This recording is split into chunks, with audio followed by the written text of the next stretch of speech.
I'm David Himmel, Himmel Brothers Leather. We're restarting Himmel Bros TV. So, like my video, smash it, crash it, delete it, do whatever you want with it. But if you can improve the algorithm, share it amongst your friends, do that for me. Anyway, I'm a little rusty. Got my glass of wine. Got my camp shirt I made on. Got my free note jeans that I beat the hell out of. Got my old Viberg engineer boots here. In case you're wondering, we have a fashion brand, so we make stuff.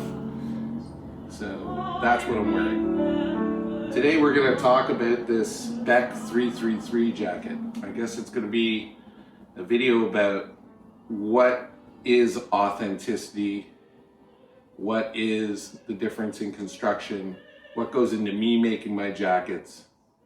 And I feel I get a lot of questions. Why are your jackets so expensive?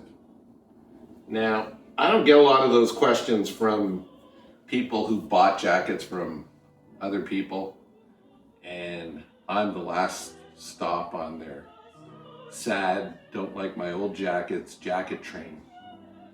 A lot of those guys come to me because they've purchased and been disappointed, and they have ex-boyfriend and ex-girlfriend jackets that they don't wear anymore that they've had to resell. But for the people that maybe aren't really up on what's a great jacket, how are the different tiers in terms of design and construction and fit and cost, this is more about that. So we'll start with this Beck 333, and I'll explain the provenance of the original jacket and how we came to build this version. This was a collaboration that I did with the Thurs in Taipei. Great guys. Based on an original Beck 333. So what was Beck?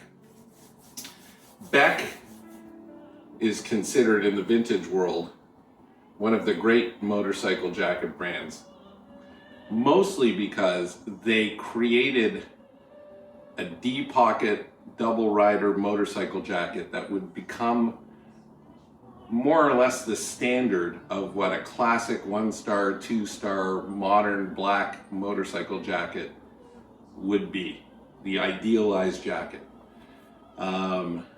Beck really closely followed the design of Leather Togs, who I would suggest is probably the brand that invented the modern day classic motorcycle jacket, and then later got followed in the lines of great brands like Buco out of Detroit, and now the endless numbers of really great heritage designs that are reproduced today. So we don't know a lot about Beck. I don't know a lot about Beck. There may be people out there that know a lot. I know it appeared during the war. I know that the pattern that they designed their jackets, their D-pocket is almost identical to the Leather Togs D-pocket. I know that their label included graphic images that were on the Leather Togs label from a decade earlier. And I know that they're somehow related because of the closeness of the patterns. I believe that the Beck company was producing as a private label company for most of its existence. And I can tell you that a vintage Beck 333 sells for between $3,000 and $6,000 US. They're very, very rare, very, very beautiful, and very uniquely built. And they really have a sort of iconoclastic quality in terms of the style and design of a motorcycle jacket. Okay, I own 9, so I can compare them, and I can tell you those guys in Taiwan, they have in the 20s and 30s numbers of rare Beck jackets in every kind of leather.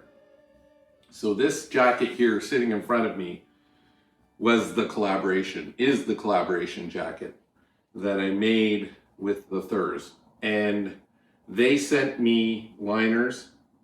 They sent me a custom cast identical belt buckle to the original Beck 333. And then we made up our own collaboration tag, which was not designed by me, but incorporated the graphics of a 1930s Canadian motorcycle jacket company and their sort of logo and label style that was just down the street from me here where I live. So very lovely homage to generations gone by Canadian jacket maker on the label. So this collaboration has as much authenticity as we could garner in the design and the hardware. So why is this unique? The first thing I'll tell you is when we put this jacket together, the agreement was we were going to make the original late 30s, early 40s fit identical to the original jacket. So how is that different from a modern jacket? And how is this different from my other Himmelbros jackets? In the 30s and 40s, men wore their pants up to their waist. And so if they were wearing even leather motorcycle pants, which they would wear, they would be much higher waisted. So the jackets were shorter. So you have this characteristic shorter fit on the body. When I made the pattern for this jacket, we carefully measured several Beck jackets and identically reconstructed the pattern. Not just the measurements, the curves, the shape, but I spent a great deal of effort deconstructing the construction of the original pattern. So we got this to as authentically a recreation of the original jacket as we could possibly go with the resources available. So there are a few deviations that no one would ever know or see on the internal construction of the jacket. However, from an external perspective, it is an identical 40s fit. So we made this jacket, this sexy, sexy jacket, out of a tannage of Horween horsehide that Horween put together for Himmelbros. Specifically, I flew down to Chicago, talked to Nick, and we put together this chrome veg retan leather horsehide that has a really beefy quality to it.